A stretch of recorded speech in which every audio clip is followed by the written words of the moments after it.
গায়ের সাথে বাজি থাকে এগুলো দিয়ে না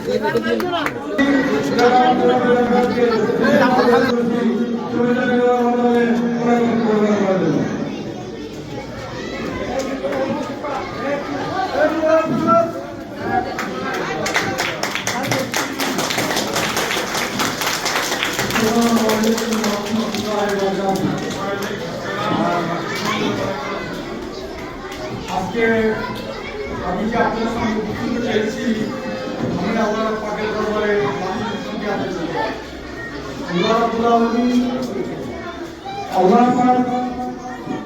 আজকে আমাদেরকে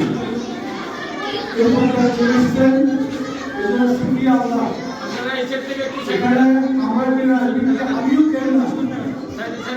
আমিও কেন না আল্লাহ পাক আমাদেরকে রহমত করছেন আল্লাহ পাক এই এলাকায় একটা রহমত করছেন তার রহমতের ফজিলতে আজকে আমাদের একটা প্রতিষ্ঠান এটার জন্য আমার কোনো কিছু নাই যে আপনারা দোয়া করেন যেমন এই অবদান আল্লাহ পাকের করল সময় তো বিদ্রোহী মঞ্চে ভূমিষ্ঠ প্রথম টাকা সর্বোচ্চ হয় সাদা রবিন ভাই ওখানে সবসময় স্মরণ হয়ে গেল দীর্ঘদিন থেকে উনি যেভাবে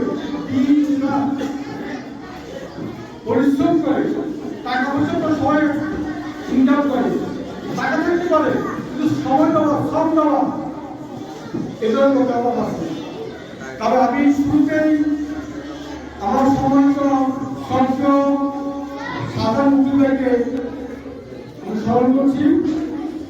স্মরণ করছি আমার তার সবাই আমার রক্তের সিরাজকে আমি স্মরণ করছি আইনজীবী আমার ছোট ভাই সিন্ধুকের এত ব্যস্ততার মধ্যেও তার আজকে সেক্টর লয়ার সে আইন পেশায় নিয়োজিত তার এই আইন পেশা আমার মধ্যে দিয়েছে তার প্রতি আমি অনেক কৃতজ্ঞ সে আজকে কাজ ছেড়ে আইন পেশা ছেড়ে আজকে আমাকে উপস্থিত হয়েছে আমি স্মরণ করছি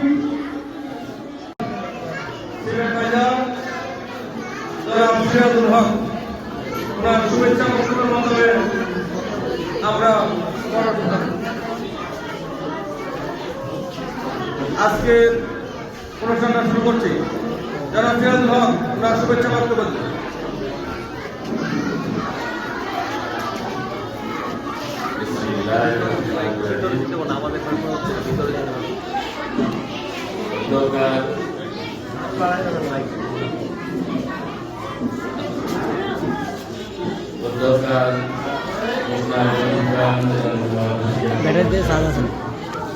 ব্যাটারিতে সাজাছেন এ তো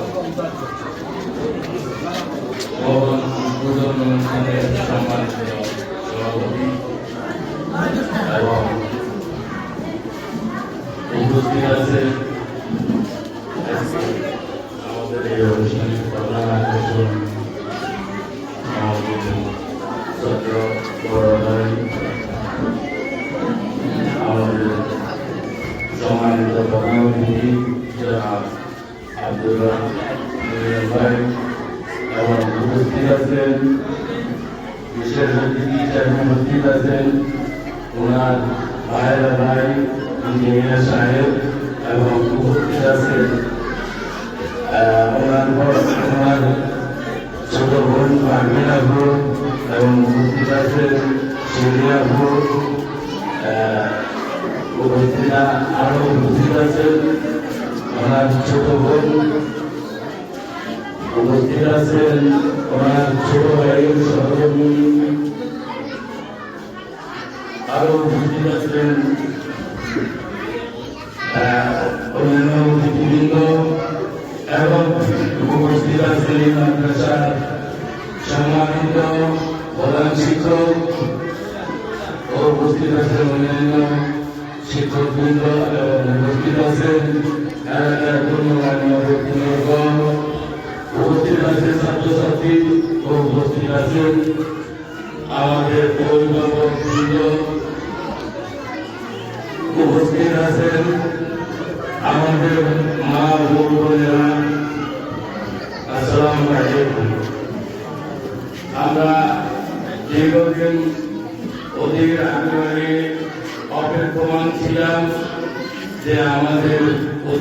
পরিচালক জনাব আব্দুর রহমান ভাই আসবেন, আমাদের সাথে দেখা করবেন, আমরা ওনার সাথে আরো আলোচনা করব।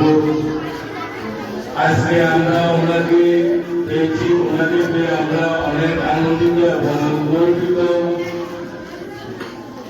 উনি কিছুক্ষণের ভিতরে উনি আপনাদের সামনে বক্তব্য রাখবেন এবং শুভেচ্ছা বক্তব্য রাখবেন, পরিচয় দিবেন। ওনার উনি প্রতিষ্ঠানের পরিচালক হিসাবে আপনারা কি কি দায়িত্ব পালন করতেছে এবং করবে, ভবিষ্যতে কি করবে ইত্যাদি নিয়ে আপনাদের সামনে উনি বক্তব্য রাখবেন। এখানে অভিভাবকদের প্রতি আমার অনুরোধ যে আপনারা যেভাবে ছাত্রছাত্রী দিয়ে আপনারা সবাই এই মাদ্রাসাকে সফলমণ্ডিত করে তুলেছেন এবং আরো ভবিষ্যতে অন্যান্যদের সাথে আলাপ আলোচনা করে সবাইকে দাওয়াত দিয়ে আরো অন্যান্য ছাত্রছাত্রী কিভাবে ভর্তি করা যায় আরো বড় পরিসরে, এটা আপনারা সবাই সুদৃষ্টি রাখবেন, সবাই খেয়াল রাখবেন। সবার প্রতি আমরা কৃতজ্ঞ আপনাদের প্রতি। আপনারা অনেকেই অনেক রকমের বিভিন্ন রকমের শ্রমদান দিয়ে মাদ্রাসাকে সাফল্যমণ্ডিত করে তুলেছেন। তাই সকলকে এলাকাবাসীকে আমি আমার পক্ষ থেকে মাদ্রাসার পক্ষ থেকে ধন্যবাদ জানাচ্ছি। এবারে আমি আমার বক্তব্য শেষ করছি। আসসালামু আলাইকুম ওয়া রাহমাতুল্লাহি ওয়া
মাদ্রাসা তো দেখতেছি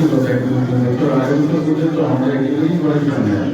আমাদের মাদ্রাসা রয়েছে, মাদ্রাসা যারা পড়ছেন নিঃসন্দেহে আমরা প্রাপ্তি করবো। মাদ্রাসা ঘরে মাদ্রাসা আল্লাহ রসুল ঘর, মাদ্রাসা নবীর ঘর। এই মাদ্রাসা থেকে দিন থেকে ওনারা এখন কিছু কোনো কাজই চান না। ওনারা সবাইকে নিয়ে শুনছিলেন আমাদের মাদ্রাসা বলছেন, তো মাদ্রাসাকে আমরা সবাই সহযোগিতা করবো যে যেভাবেই পারি। কারো প্রতিদিন কারো এক ভূমিকা, কারো মেহমান, কারো শ্রম, কারো মেধা, আমরা মাদ্রাসার সাথে থাকবো, পাশে থাকবো। এবং আমি মেজরকে ধন্যবাদ জানাই। উনি শুধু আমেরিকা থাকেন, আমেরিকা থাকলে মানুষ এইসব মাদ্রাসা মসজিদ যে গ্রামে, প্রত্যন্ত গ্রামে উনি ইচ্ছায় না আনলেও করতেন। কারণ আমি বাবা মায়ের সন্তান, নিঃসন্দেহে উনি একজন ভালো মানুষ। এই সুন্দর কোমলমতি মাদ্রাসা করার কথা আমার মাথায় আছে। উনি আমার এখানে কোটি টাকার উপর খরচ করে ফেলেছেন। আর ওনাকে আরো তৌফিক দিন। মাদ্রাসাতে আমরা সবাই সহযোগিতা করবো।